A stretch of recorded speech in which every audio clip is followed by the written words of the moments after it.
So we're down here in the studio, right? That's what we refer to it. The studio, where the magic happens. Yes. I'd love to know just a little bit about how you ended up in this world. Can you give us some details there? Yeah. So I grew up. My parents, they actually live in this house, and about half a block away is Invisible Fence, which is a pet containment company that they ended up buying, I think, in 1984.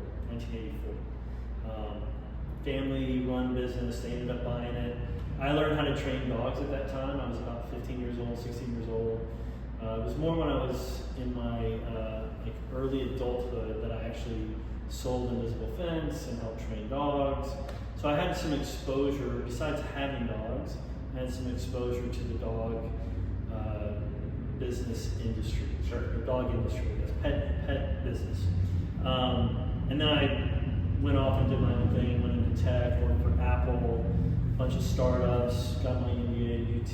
It was kind of going down this path for new technology and fun stuff that I thought. And some investors pulled out of the deal after almost 18 months of working on it. And I was like, I'm done. I'm going to reinvent myself. I'm going to do something else. Wow. And my stepmom called me and she's like, hey, our buddy Steve is trying to sell his business and he can't find anyone to buy it. Yeah. And I was like, oh, that's interesting. Why are you telling me? She's like, go take him to lunch and find out about it. So I did. We went to El Dorado. We had a margarita. We talked for about an hour, and I walked out of there with a new business. Wow. So I bought the business from him. He moved to Canada, and I went to a school up in Ohio and got certified to train. And I came back on July 4th in 2018, and I had 4 weeks worth of appointments already established. Yep.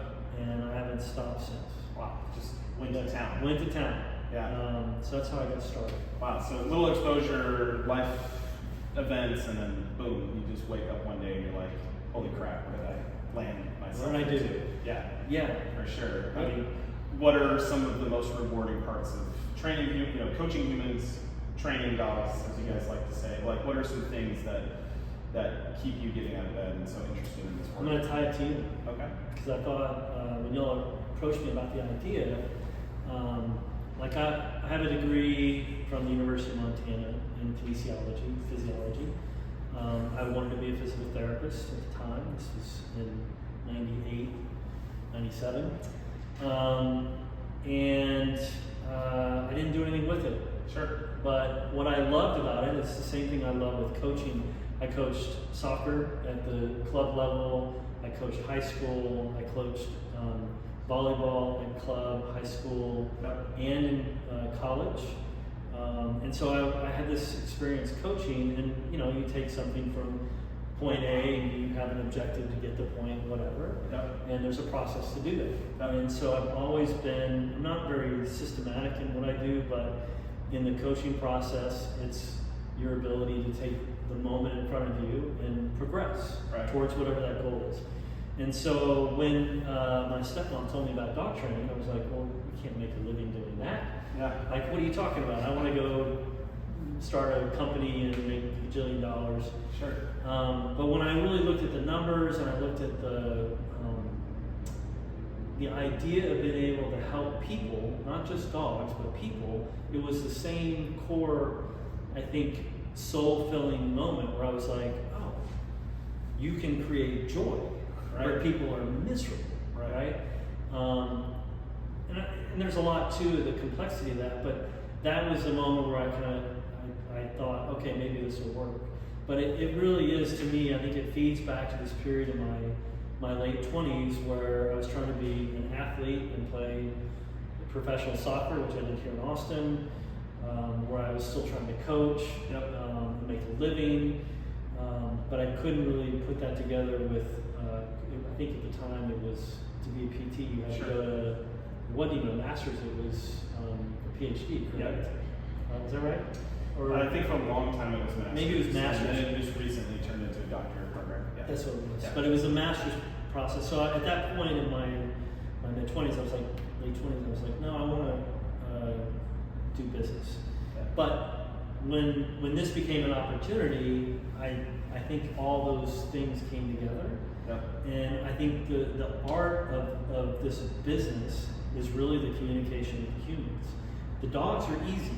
Like if you look at these dogs, like there's 12 dogs in here right now. It's pretty echoey, but like the worst thing is a dog kind of breathing heavy right now. Yeah.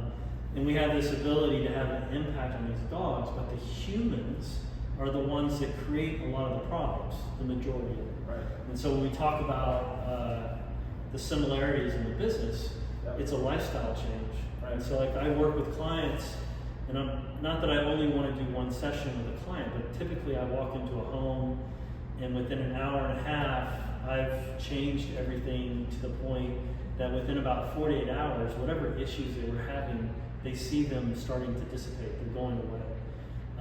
And it's how you live with the dog and the signals you give that dog every day, what you reinforce, that gives you the dog that you have. Right? So if you can change some of the lifestyle decisions, which come from a good place, by the way. Human nature is, I want my dog to sleep with me and cuddle with me, and I want my dog never to be in harm's way or be hurt or uncomfortable or sad or stressed. Right. However, the world doesn't work that way. And just like with our kids, we want to teach them how to deal with stress. Yeah. We want to teach them how to deal with change, how to deal with transitions from one environment to the next. And that's what the dogs need. Sure. They need that component. And so I love the idea that you can walk in to a house and quickly identify whatever, half a dozen things or whatever the number is of things that need to change, and you can modify quickly.